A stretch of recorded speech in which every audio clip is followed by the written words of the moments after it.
Happy thoughts.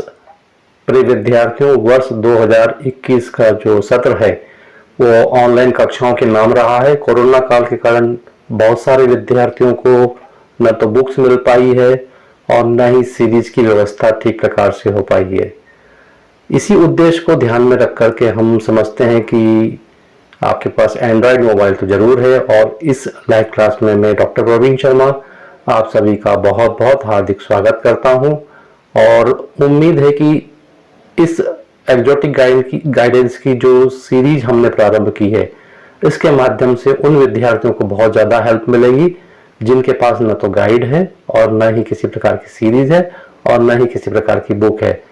आपके सामने जो वित्तीय लेखांकन financial accounts BCom first year का यूनिट फर्स्ट का चैप्टर नंबर 1 के जो ऑब्जेक्टिव टाइप क्वेश्चंस हैं उसको आज हम डिस्कस करने जा रहे हैं। और इनकी विशेषता ये है कि ये ऑब्जेक्टिव, ये वस्तुनिष्ठ कई सारी बुक से कलेक्ट किए गए हैं, विभिन्न लेखकों की पुस्तकों से कलेक्ट किए गए हैं। तो एक ही स्थान पर अनेक लेखकों की पुस्तकों के objective type questions, multiple choice questions आपके पास आज अवेलेबल है और उसको आप अच्छी तरह से अध्ययन कर सकते हैं। तो स्टार्ट करेंगे लाइव क्लास के लिए। क्या आप तैयार हैं कॉपी और पेन के साथ और नोटबुक के साथ? तो रेडी हो जाइए और तैयार हो जाइए नोट डाउन करने के लिए। Happy thoughts. अकाउंट्स एक ऐसा विषय है जिसमें कई प्रकार के ऑब्जेक्टिव्स बन सकते हैं और मल्टीपल चॉइस क्वेश्चंस में न्यूमेरिकल क्वेश्चंस भी बनेंगे, लेकिन पहले चैप्टर में पूरा थ्योरेटिकल पार्ट है और बेसिक ऑफ अकाउंट्स, लेखाकर्म के जो आधारभूत चीजें हैं उससे संबंधित ऑब्जेक्टिव रहेंगे। उन्हीं ऑब्जेक्टिव्स को हम लेने जा रहे हैं। यदि आपको मेरा जो भी समझाना क्लियर लग रहा है और मेरी आवाज स्पष्ट आ रही है तो प्लीज यस जरूर सेंड कर दीजिए। प्रिय विद्यार्थियों, पहला ऑब्जेक्टिव आपके सामने है। Who was the father of bookkeeping? पुस्तपालन के जन्मदाता का नाम क्या है? फादर ऑफ बुक कीपिंग, किस व्यक्ति ने, किस शख्स ने पुस्तपालन को जन्म दिया था? फटाफट से बताना है आपको उसका नाम। और मैं आपको छोटा सा हिंट दूंगा थोड़ी देर बाद, लेकिन मैं उम्मीद कर रहा हूं कि आपकी ओर से नाम आना चाहिए। जल्दी से फटाफट शीघ्रता कीजिएगा। Who was the father of bookkeeping? पुस्तपालन के जन्मदाता का नाम क्या है? वेरी गुड, शाबाश, अच्छा ट्राई कर रहे हैं। तो पुस्तपालन के जन्मदाता का नाम है लुकास पैसियोली। कई लोगों ने अच्छा आंसर दिया, राइट आंसर दिया, लुकास पैसियोली। इटली के जो वेनिस शहर है उसमें लुकास पैसियोली नामक पादरी निवास करते थे और उन्होंने द कंप्यूटर सेट स्क्रिप्चरिस नाम की एक बुक लिखी थी। द कंप्यूटर सेट स्क्रिप्चरिस, उसमें लेखांकन के कुछ बातें हमको दिखाई देती हैं, लेखांकन के कुछ लेन देनों के बारे में लेखा करने की सारी बातें उसमें दिखाई देती हैं। तो इटली के वेनिस शहर में लुकास पैसियोली नामक पादरी ने पुस्तपालन या लेखाकरण को, बुक कीपिंग को प्रथम बार जन्म दिया था या प्रथम बार उसके सिद्धांतों के बारे में उल्लेख किया था। सेकंड ऑब्जेक्टिव लेते हैं हम लोग सेकंड नंबर पे। पुस्तपालन की प्रारंभिक इकाई है। What is the basic unit of bookkeeping? पुस्तपालन की प्रारंभिक इकाई कौन सी है? What is the basic unit of bookkeeping? फटाफट से सोचिएगा इसका आंसर।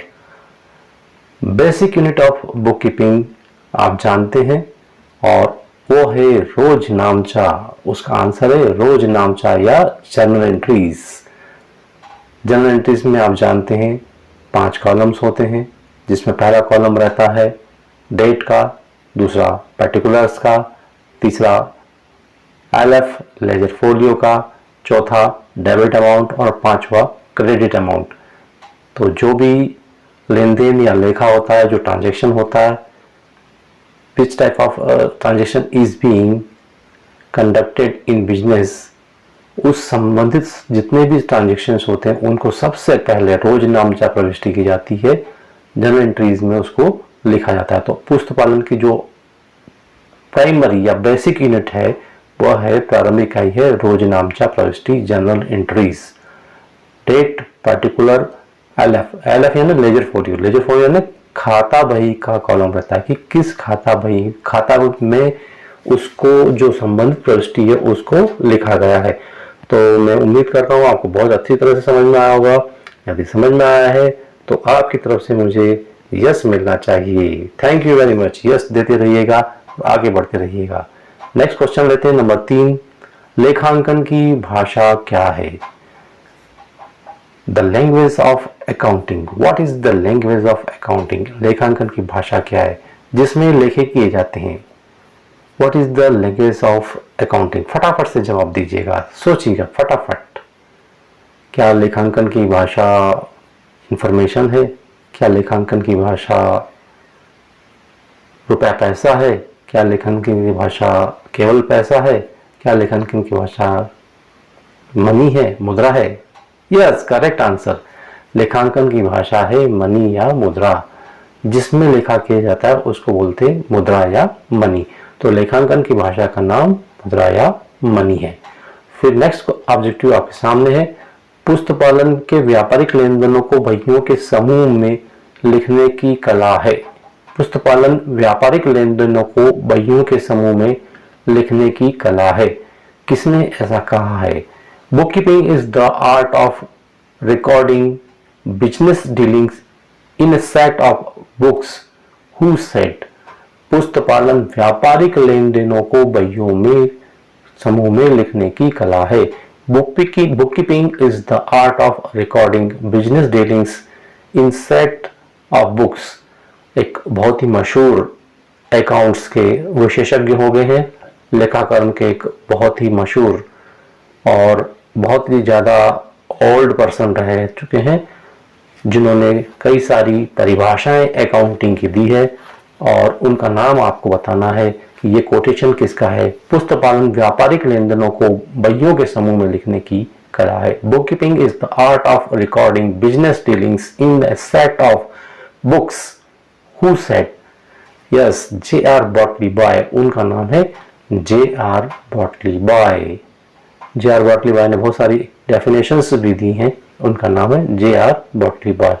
तो ये सारे जो ऑब्जेक्टिव आपसे डिस्कस किए हैं आप सभी को अच्छी तरह से समझ में आए होंगे, मैं ऐसी उम्मीद करता हूँ। आगे चलते हैं हम लोग। आप सभी को मालूम है कि जो मापने की इकाई होती है मेजरमेंट ऑफ यूनिट, तो मापने की इकाई एवं प्रतिवेदन का साधारण रूप, प्रतिवेदन यानी रिपोर्टिंग करना, प्रतिवेदन लेना यानी रिपोर्टिंग करना, मापने की इकाई एवं प्रतिवेदन का साधारण रूप प्रोत्साहित करता है। Use of common unit of measurement and common format of reporting promotes। ये ध्यान रखना है हमको कि जो अकाउंटिंग होती है उसमें हमको आपस में अलग अलग वर्षों के डाटा उपलब्ध होते हैं अकाउंटिंग के कारण, और उन डाटा के माध्यम से हम क्या कर सकते हैं, अलग अलग वर्षों की तुलना कर सकते हैं। तो ये विशेष ध्यान रखना है कि मापने की इकाई एवं प्रतिवेदन का साधारण रूप जो है वो प्रोत्साहित करता है तुलनीयता को, कंपैरेबिलिटी को। इस मल्टीपल चॉइस क्वेश्चन का आंसर रहेगा तुलनीयता, comparability. Use of common unit of measurement and common format of reporting promotes comparability. तुलनात्मकता को, विभिन्न वर्ष के लेखों की तुलनात्मकता को प्रोत्साहित करता है। एक सूचना के रूप में लेखांकन का अंतिम चरण कौन सा है? What is the last step of accounting as a process of information? एक सूचना के रूप में लेखांकन का अंतिम चरण कौन सा है? तो लेखांकन के माध्यम से बहुत सारी सूचनाएं मिलती हैं और उसका लास्ट स्टेप कौन सा है? फटाफट बताना आपको, यदि आपको नहीं आ रहा तो मैं बता देता हूँ। सूचना का संप्रेषण करना, कम्युनिकेशन ऑफ इंफॉर्मेशन। तो सूचना का संप्रेषण करना, कम्युनिकेशन ऑफ इंफॉर्मेशन जो है लेखांकन का अंतिम चरण है, लास्ट स्टेज है। नेक्स्ट आता है सूचना की कौन सी गुणात्मक विशेषता है? लेखांकन सूचना की कौन सी गुणात्मक विशेषता है? Which qualitative characteristics of accounting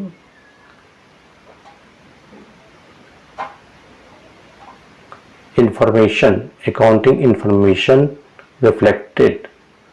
Which qualitative characteristics of accounting information is reflected?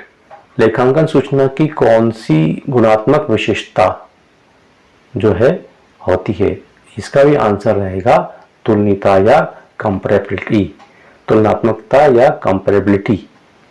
तो लेखांकन सूचना की जो गुणात्मक विशेषता है वह तुलनीयता है, मतलब आपस में कंपेयर किया जा सकता है डाटा को, एक वर्ष के डाटा को दूसरे वर्ष के डाटा से, या कितना प्रॉफिट हुआ है या कितना लॉस हुआ है, लॉस हुआ है तो क्यों हुआ है, क्या रीजंस रहे हैं, प्रॉफिट हुआ तो क्या क्या रीजंस रहे हैं, ये सारी बातों को, एक्सपेंडिचर कब बढ़ रहे हैं कब कम हो रहे हैं, ये सारी बातों की तुलनीयता लेखांकन की सूचना की गुणात्मकता की विशेषता है।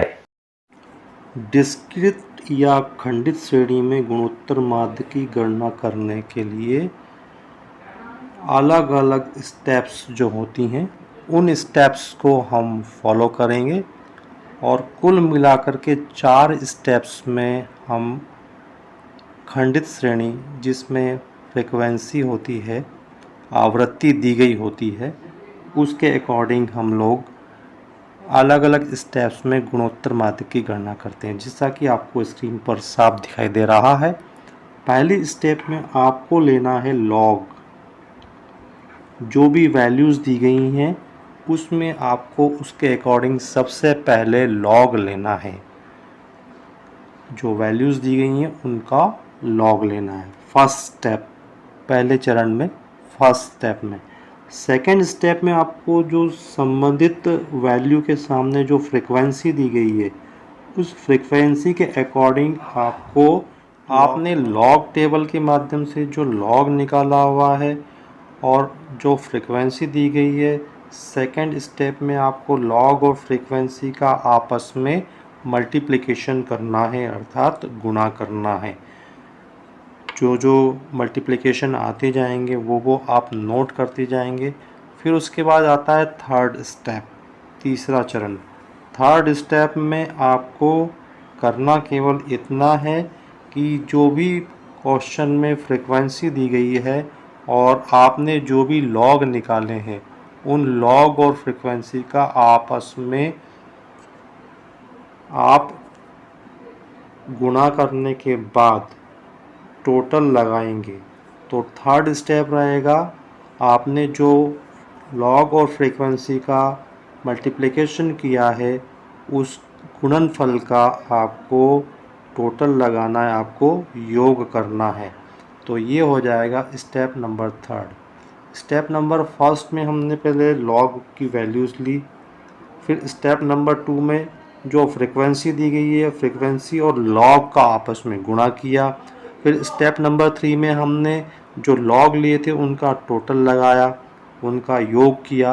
अब स्टेप नंबर 4 में हम लोग जो है इस टोटल जो हमने लगाया है नंबर 3 के स्टेप में, जो टोटल हम लोगों ने लगाया है उस टोटल को नंबर से, मतलब फ्रीक्वेंसी के टोटल से भाग देंगे, यानी नंबर से भाग देंगे। और नंबर से भाग देने पर जो हमें भागफल मिलेगा, डिवाइड करने के बाद जो डिविडेंड मिलेगा, वो डिविडेंड का हमको एंटी लॉग लेना है। और यही एंटी लॉग जो है गुणोत्तर माध्य कहलाएगा। यही एंटी लॉग क्या कहलाएगा? गुणोत्तर माध्य कहलाएगा। एक बार फिर से रिवीजन कर लेते हैं इसका। सबसे पहले हमें क्या करना है, स्टेप नंबर 1 में सबसे पहले जितनी भी वैल्यूज़ दी हुई हैं उनका लॉग लेना है। लॉग लेने के बाद क्या करना है, फ्रीक्वेंसी और लॉग का हमें मल्टीप्लिकेशन करना है। फ्रीक्वेंसी और लॉग का मल्टीप्लिकेशन करने के जस्ट बाद हमको नंबर 3 स्टेप में उनका टोटल लगाना है। जो हमने लॉग लिए हुए हैं उनका योग करना है, उनका टोटल लगाना है। एक उदाहरण भी देंगे, उदाहरण के माध्यम से आपको और ज़्यादा क्लियर हो जाएगा। फिर नंबर 4 पे आपको क्या करना है, आपने जो लॉग का टोटल लगाया है उस टोटल में आपको फ्रीक्वेंसी से भाग देना है। लॉग का जो आपने टोटल लगाया है उसको फ्रीक्वेंसी से भाग देना है, और जो भागफल आएगा उस भागफल का आपको एंटी लॉग निकालना है सबसे लास्ट में। तो एक एग्जांपल लेंगे और यही एंटी लॉग जो है ज्योमेट्रिक मीन यानी कि गुणोत्तर माध्य कहलाएगा। तो हमने अभी खंडित श्रेणी में गुणोत्तर माध्य कैसे निकाला जाता है उसको देखा है। इसका एक उदाहरण आगे। अभी तक हमने स्टेप्स देखे थे कि 4 स्टेप्स में हम गुणोत्तर माध्य ज्योमेट्रिक मीन कैलकुलेट करेंगे। अब एक न्यूमेरिकल ले लेते हैं, उससे आपको ये ज्योमेट्रिक मीन का कैलकुलेशन जो डिस्क्रीट सीरीज है उसमें क्लियर हो जाएगा। आपको जैसा कि स्क्रीन पर दिखाई दे रहा है, निम्नांकित आंकड़ों से गुणोत्तर माध्य की गणना कीजिए। Calculate the geometric mean from the following data. Values दी गई हैं, आपको मूल्य दिए गए, मान दिए गए हैं, और वो है 5, 8, 11, 15, 20, 25। इस तरह से वे वैल्यूज दी गई हैं। अब 5 की जो फ्रीक्वेंसी है वो 3 है, 8 की फ्रीक्वेंसी 5 है, 11 की फ्रीक्वेंसी 6 है, और 15 की फ्रीक्वेंसी 2 है, और 20 की फ्रीक्वेंसी 6 है, और 25 की फ्रीक्वेंसी 8 है। अब इसको बोलते हैं खंडित श्रेणी। इस श्रेणी के माध्यम से अब हम गुणोत्तर माध्य की गणना करेंगे 4 स्टेप्स के अकॉर्डिंग, 4 चरणों के अनुसार। आगे चलते हैं। आपको यहाँ कॉलम्स दिखाई दे रहे हैं सामने स्क्रीन पर, और इसमें पहला कॉलम हमने बनाया है वैल्यूज का, यानी कि जो मूल्य है वो हमको पुटअप करना है पहले कॉलम में। कुल 4 कॉलम में हम इस क्वेश्चन को सॉल्व करेंगे। पहला कॉलम वैल्यू का, दूसरा फ्रीक्वेंसी या आवृत्ति का कॉलम रहेगा, तीसरा लॉग का कॉलम रहेगा, और चौथा रहेगा लॉग इनटू फ्रीक्वेंसी। जैसा कि हमने 4 स्टेप में इस क्वेश्चन को सॉल्व किया है। और सबसे पहले हमने वैल्यू पुटअप कर दी है वैल्यू के कॉलम में। 8, 5, 11, 15, 20, 25 ये वैल्यूज हमने फ्रीक्वेंसी के कॉलम में पुटअप कर दिए। आगे फ्रीक्वेंसी लिखते हैं हम। सेकंड नंबर के कॉलम में हमने 8 के सामने 8 की आवृत्ति, 5 के सामने 5, 11 के सामने, 15 के सामने 20 और 25 के सामने आवृत्तियां हमने लिख दी है। तो कॉलम नंबर सेकंड हमने फिलअप कर दिया है। पहले कॉलम में हमने वैल्यू लिखी है और दूसरे कॉलम में हमने आवृत्तियां ली। अब जो नेक्स्ट स्टेप आएगा उसमें हम जितनी भी वैल्यूज दी गई है 8, 5, 11, 15, 20, 25 इन सब का लॉग टेबल की हेल्प से लॉग लेंगे। ये जो कॉलम नंबर 3 आपको दिखाई दे रहा है, इस कॉलम नंबर 3 में हम लॉग लेंगे जो भी हमने मान निकाले हैं, जो भी हमें मान दिए हुए क्वेश्चन में, जो भी वैल्यू का डेटा दिया हुआ है उस डेटा के अकॉर्डिंग लॉग हम लिखेंगे। आगे चलते हैं।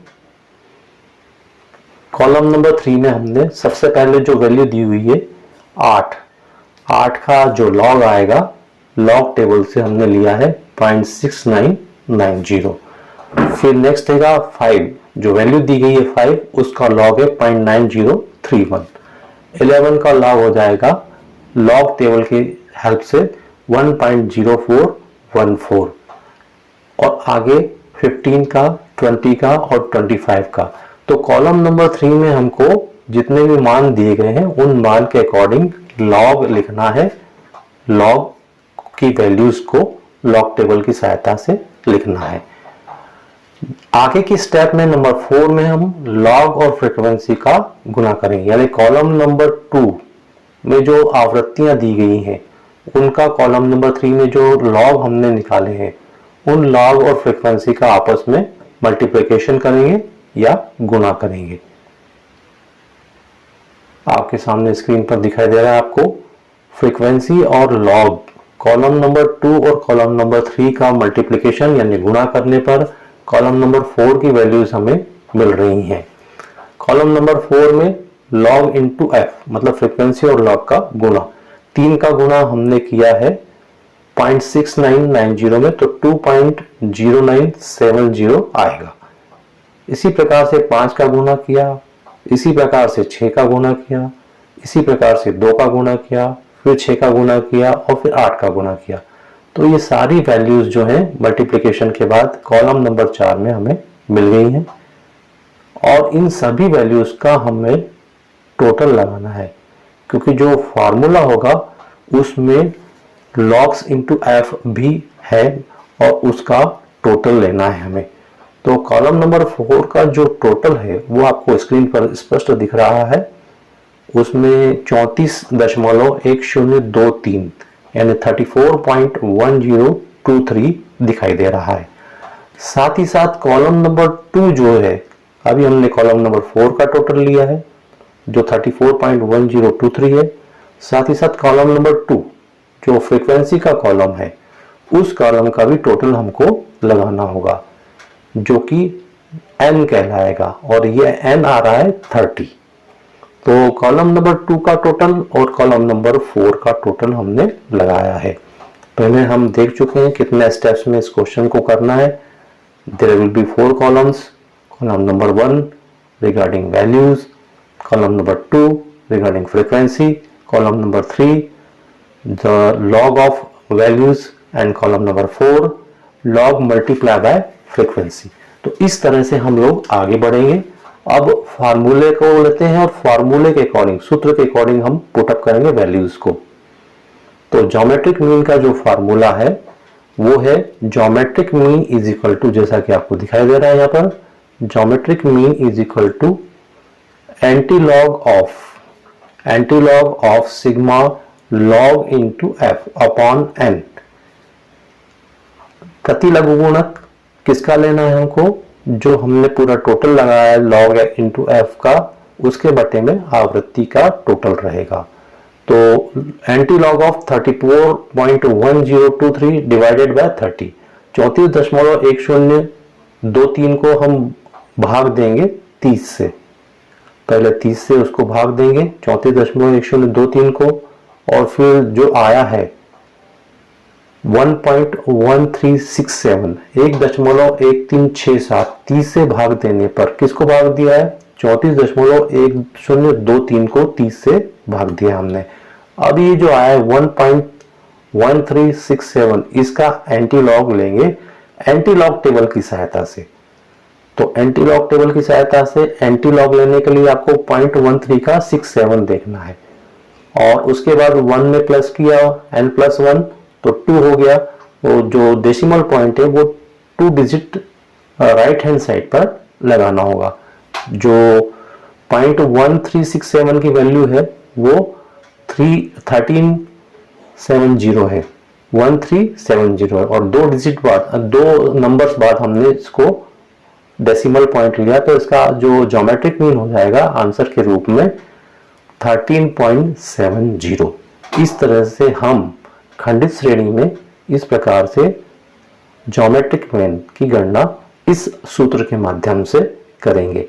अब आगे हम चलेंगे और लेंगे सतत श्रेणी, यानी कि जो कंटिन्यूअस सीरीज होती है।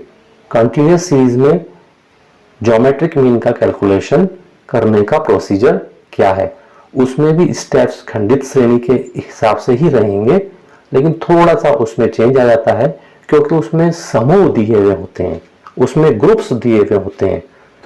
जैसे कि उदाहरण के लिए 0 से 10 का एक ग्रुप, फिर दूसरा ग्रुप रहता है उदाहरण के लिए 10 से 20 का ग्रुप। तो इन ग्रुप वाइज हमको अरेंज करना होता है ग्रुप्स को, और उसकी सहायता से हमें माध्य मूल्य निकालना पड़ता है, मिड वैल्यूज निकालना पड़ती है। तो हम आगे चलेंगे और यदि आपको खंडित श्रेणी में गुणोत्तर माध्यक की गणना करने का जो हमने एक न्यूमेरिकल एग्जांपल लिया है वो समझ में आ गया, तो फटाफट से यस सेंड कर दीजिए।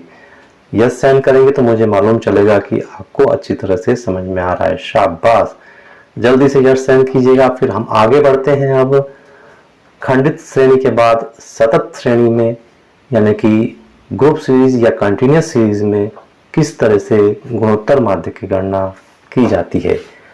तो स्टेप नंबर 1 में हमें ध्यान रखना है कि सतत श्रेणी में गुणोत्तर माध्य खंडित श्रेणी की तरह ही निकाला जाता है, as well as discrete series. We will calculate the geometric mean in continuous series just as well as discrete series. Same procedure as in discrete series. अंतर क्या है? केवल अंतर बहुत छोटा सा है कि सतत श्रेणी में जो क्लास इंटरवल्स दिए हुए रहते हैं, वर्गांतर जिसको हम बोलते हैं, वर्गांतर क्या होते हैं इसको भी हम देखेंगे, और हिंदी में वर्गांतर कहा जाता है इनको। फिर इंग्लिश में इसको बोलते हैं क्लास इंटरवल, यानी कि जो समूह दिया गया है, जैसे उदाहरण आपको स्क्रीन पर दिख रहा है, रेड मार्क किया हुआ है, जिसमें 10 से 20 का एक कोई ग्रुप दिया हुआ है, या 20 से 30 का ग्रुप दिया हुआ है, 30 से 40 का ग्रुप दिया हुआ है। ग्रुप कैसे भी हो सकते हैं और वो ग्रुप बहुत सारे ग्रुप होते हैं। तो 10 से 20 के ग्रुप के लिए हमको मिड वैल्यू सबसे पहले निकालनी पड़ेगी, जिसको हिंदी में कहा जाता है माध्य मूल्य। मिड वैल्यू हमको निकालने के लिए क्या करना है, ये ध्यान रखना है कि जो 10 है वो इसकी निम्न सीमा कहलाएगी। निम्न सीमा को इंग्लिश में कहेंगे लोअर लिमिट, यानी 10 तो इसकी हो गई निम्न सीमा। इस समूह की जो 10 से 20 का ग्रुप दिया हुआ है कंटिन्यूस सीरीज में, इसकी लोअर लिमिट हो गई 10 और इसकी अपर लिमिट हो जाएगी 20। तो निम्न सीमा और उच्च सीमा दोनों को जोड़ दिया जाता है, जैसा कि आपको स्क्रीन पर दिखाई दे रहा है। 10 धन 20 बराबर 30, 10 प्लस 20 इज इक्वल टू 30। अब जो भी टोटल आएगा उस टोटल को हम डिवाइड कर देंगे, भाग दे देंगे 2 से, मतलब उसका हाफ करना है। जो हमने टोटल लगाया लोअर लिमिट और अपर लिमिट का, उसमें भाग देना है 2 का, तो हमें प्राप्त हो जाएगी मिड वैल्यू या माध्य मूल्य। जैसा कि आपको स्क्रीन पर दिखाई दे रहा है, 30 divided by 2 and 15 will be the mid value. 15 इसका माध्य मूल्य होगा, जबकि हम 30 में भाग देंगे 2 का।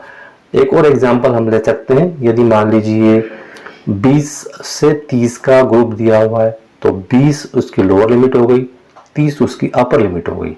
उस ग्रुप को का टोटल लगाया हमने, 20 और 30 होता है 50। तो 50 को हमने भाग दिया यदि मान लीजिए 2 से, तो उसकी मिड वैल्यू आ जाएगी 25, माध्य मूल्य हो जाएगा उसका 25। तो इस तरह से हमें माध्य मूल्य निकालना पड़ता है। बाकी पूरा प्रोसीजर जो है खंडित श्रेणी के हिसाब से ही आगे बढ़ता है इसमें, यानी कि जो कंटिन्यूस सीरीज है उसमें केवल आपको मिड वैल्यूज कैलकुलेट करना होती है, और वो मिड वैल्यूज ही वैल्यू के कॉलम में लिखी जाती है, वैल्यू के कॉलम में पुटअप की जाती है। आगे इसका एक उदाहरण लेंगे और न्यूमेरिकल भी लेंगे, तो उससे और सारी चीजें आपको स्पष्ट रूप से समझ में आ जाएगी। अब जो माध्य मूल्य हमने निकाल लिए खंडित श्रेणी में, उनका लॉग लिया जाता है, उनका लॉग टेबल की सहायता से लघु गुणक ज्ञात किया जाता है, और फिर जो लघु गुणक आया है उसका फ्रीक्वेंसी से गुणा किया जाता है। संबंधित जो समूह है उसकी जो आवृत्ति है उससे उसका गुणा कर देते हैं, और इसको कहा जाता है log of mid value into frequency. जैसा कि आपको स्पष्ट दिखाई दे रहा है स्क्रीन पर, log of mid value into frequency. और शेष खंडित श्रेणी की तरह ही कैलकुलेशन किया जाता है इसमें। तो केवल एक मिड वैल्यू भर निकालना है हमको, बाकी तो सारा प्रोसीजर जो है खंडित श्रेणी के अकॉर्डिंग ही इसमें रहता है। अब इसका एक न्यूमेरिकल ले लेते हैं फटाफट से। यदि यहाँ तक की प्रोसीजर आपको समझ में आ गई है तो यस जरूर सेंड कीजिएगा, और पसंद आया तो लाइक भी जरूर कीजिएगा। आगे बढ़ते हैं। एक एग्जाम्पल आपको दिखाई दे रहा है यहाँ पर गुणोत्तर माध्य का। तो गुणोत्तर माध्य में हमको कैलकुलेट करना है सतत श्रेणी में। Find the geometric mean by following table. ये जो आपको टेबल दी गई, इस टेबल की हेल्प से आपको कैलकुलेट करना है ज्योमेट्रिक मीन। इसमें नंबर्स दिए हुए, मार्क्स जो किसी एग्जाम में स्टूडेंट ने मार्क्स ऑब्टेन किए हैं, प्राप्त किए हैं, वो नंबर्स दिए हुए, उन नंबर्स के ग्रुप बना करके दिए हैं, समूह बना के दिए हैं। इसी कारण इसको ग्रुप सीरीज कहा जाता है। जैसे कि आपको दिख रहा है 10 से 20 का ग्रुप भी है इसमें। सबसे पहला ग्रुप जो है वो 0 से 10 का है, दूसरा ग्रुप 10 से 20 का है, तीसरा ग्रुप 20 से 30 का है, चौथा 30 से 40 और पांचवा ग्रुप 40 से 50 का है। तो ये 5 ग्रुप इस क्वेश्चन में दिए हुए हैं। इन ग्रुप की आवृत्तियां दी हैं। 0 से 10 नंबर मिले हैं एक स्टूडेंट को, 10 से 20 नंबर मिले हैं 2 स्टूडेंट्स को, और 20 से 30 नंबर मिले हैं 6 स्टूडेंट को, और 30 से 40 नंबर मिले हैं 6 स्टूडेंट्स को, और 40 से 50 नंबर जो मिले हैं वो 5 स्टूडेंट को मिले हैं। ये क्वेश्चन दिया हुआ है। इस क्वेश्चन में हमको गुणोत्तर माध्य गणना करना है। Calculate the geometric mean from the following data या टेबल। आगे चलते हैं, इसमें कॉलम बढ़ जाएगा एक, क्योंकि यहाँ पर हमको मिड वैल्यू कैलकुलेट करनी है। जैसा कि आपको स्क्रीन पर 5 कॉलम्स दिखाई दे रहे हैं। यहाँ पर पहला columns as well as marks का ही रहेगा, और जो दूसरे नंबर का कॉलम है वो मिड वैल्यू का रहेगा, माध्य मूल्य का रहेगा। तीसरे नंबर का कॉलम फ्रीक्वेंसी, चौथे नंबर का कॉलम लॉग, और पांचवें नंबर पे कॉलम रहेगा लॉग इनटू एफएक्स। ये 5 कॉलम आपको केवल मेमोराइज करना है। पहला मार्क्स, दूसरा मिड वैल्यू, तीसरा फ्रीक्वेंसी, चौथा लॉग और पांचवा लॉग इनटू एफ। इस तरह से ये 5 कॉलम के माध्यम से हम इस क्वेश्चन को सॉल्व करेंगे। आइए चलते हैं।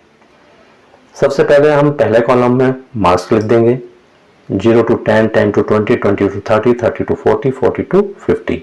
ये पहला कॉलम हमने फिलअप कर दिया। अब इनके हमको मिड वैल्यूज निकालनी है। मिड वैल्यूज निकाल लेते हैं।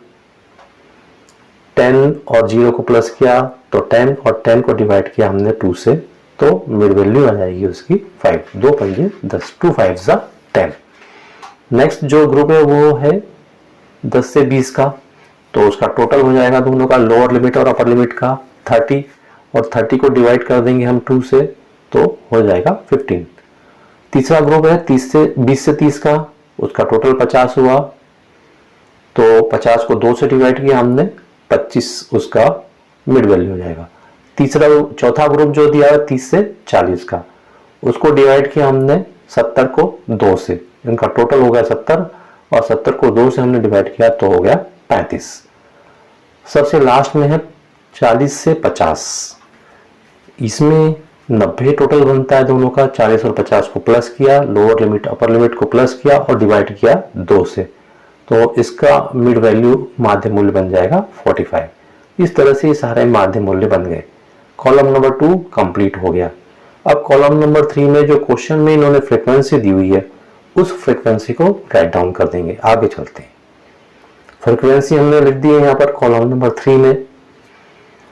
पहले वाले ग्रुप की फ्रीक्वेंसी 1 है, दूसरे की 2 है, तीसरे की 6 है, चौथे की 6 है और पांचवे की 5 है। तो ये फ्रीक्वेंसी वाला कॉलम हमने कंप्लीट कर दिया। अब क्या करना है हमको, जो हमने मिड वैल्यूज ली थी उन मिड वैल्यूज के लॉग लेना है, लॉग टेबल की सहायता से। बहुत ही सरल है। आइए लॉग ले लेते हैं इनका। इन मिड वैल्यूज के जो लॉग आ रहे हैं, 5 का लॉग 0.6990, और ऐसे ही आगे भी 15 का लॉग लिया हमने 1.1761, 25 का लॉग टेबल की हेल्प से लॉग लिया तो 1.3979, 35 का लॉग लिया हमने 1.5441, और 45 का लॉग लिया हमने 1.6532। इस तरह से हमने नंबर 4 के कॉलम को कंप्लीट किया है, जिसमें हमने जो मिड वैल्यूज थी उनके लॉग को लिखा है। अब सिंपल सा एक लास्ट स्टेप होता है, जिसमें हम मिड वैल्यू का जो हमने लॉग लिया हुआ है उससे फ्रीक्वेंसी का गुना करेंगे 5th नंबर के कॉलम में, लॉग इनटू एफ। यानी 4 नंबर का कॉलम मल्टीप्लिकेशन करना है 3 नंबर के कॉलम में, तो आपस में मल्टीप्लाई करने पर क्या स्थिति बनेगी उसको हम देखते हैं। 1 का गुना आपने किया 0.6990 में, तो 0.6990 आएगा। 2 का आपने मल्टीप्लिकेशन किया, गुना किया 1.1761 में, तो 2.3522 आएगा। 6 का गुना आपने किया 1.3979 में, तो 8.3874 आएगा। फिर 6 का आपने गुना किया 1.5441 में, तो 9.2646 आएगा। फिर 5 का मल्टीप्लिकेशन किया आपने 1.6532 में, तो 8.2660 ये आएगा लॉग का और फ्रीक्वेंसी का गुणा। तो ये पांचों कॉलम्स हमारे कंप्लीट हो गए हैं, और अब हमको केवल इतना करना है कि फ्रीक्वेंसी का हम टोटल कर लेंगे और लॉग एफ वाले एफ इंटू लॉग वाले कॉलम नंबर 5th का टोटल कर लेंगे, क्योंकि हमारा जो फार्मूला है उसके अकॉर्डिंग हम गुणोत्तर माध्य को कैलकुलेट करेंगे। हमने फ्रीक्वेंसी के कॉलम नंबर 3 का टोटल लगाया, और वो टोटल आ रहा है जिसको n कहा जाता है, जो फार्मूले में हमें लिखना होता है, इसके रिक्वायरमेंट होती है, ये 20 है। इसके बाद जितना भी हमने लॉग लिया था उस लॉग का हमको टोटल लगाना है, यानी कि 0.6990 को जोड़ना है 2.352 में, फिर 8.3874, फिर 9.2646 और 8.2660। इन सब का जो टोटल आएगा वो कहलाएगा लॉग इंटू एफ, यानी 28.9692। तो ये टोटल भी हमें मिल गया है। दो हमें फॉर्मूले की रिक्वायरमेंट जो थी वो हमें प्राप्त हो गई। एक तो N20 है, नंबर यानी संख्या, ग्रुप की संख्या जो के बराबर जिनको स्टूडेंट्स को मिला है वो नंबर से, और फिर 28.9692 जो है लॉग एफ है। तो सिग्मा लॉग एफ हो गया 28.9692 और n हो गया 20। अब इसके अकॉर्डिंग फार्मूला ले लेंगे, फार्मूले के अकॉर्डिंग हम ज्योमेट्रिक मीन को कैलकुलेट कर लेंगे फटाफट से। तो ज्योमेट्रिक मीन का फार्मूला आपको बताया गया है। तीनों ही श्रेणियों में ज्योमेट्रिक मीन का जो फार्मूला रहेगा antilog of F into logs upon N. तो ज्योमेट्रिक मीन का ये फार्मूला हमने लिया, इस फार्मूले के अकॉर्डिंग हमने इसके नंबर्स को पुट अप कर दिया। तो anti log of 28.9692 divided by 20, 28.9692 को भाग देना है 20 से। 20 से भाग देने पर जो कैलकुलेशन आएगा वो 1.44846 आएगा। अब इसका हमको एंटी लॉग लेना है, एंटी लॉग ऑफ 1.44846 का।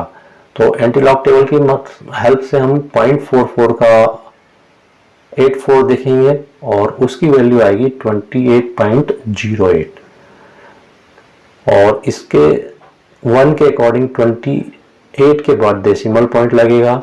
जो वैल्यू थी वो 2808 थी, और इसके एंटी लॉग का जो लॉ है, जो नियम है, 1 प्लस करना पड़ेगा n+1। तो राइट हैंड साइड पर डेसिमल पॉइंट को हमको दो नंबर्स के बाद लगाना पड़ेगा, वो दो नंबर से 28।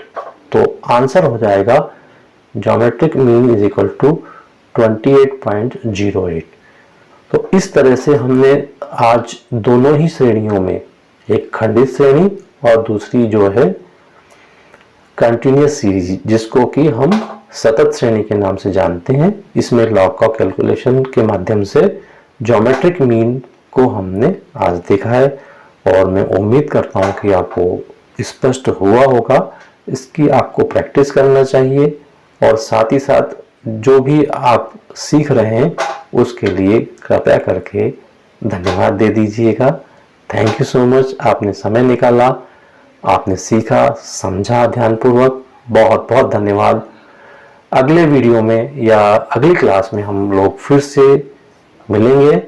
तब तक के लिए take care, good bye, all the best.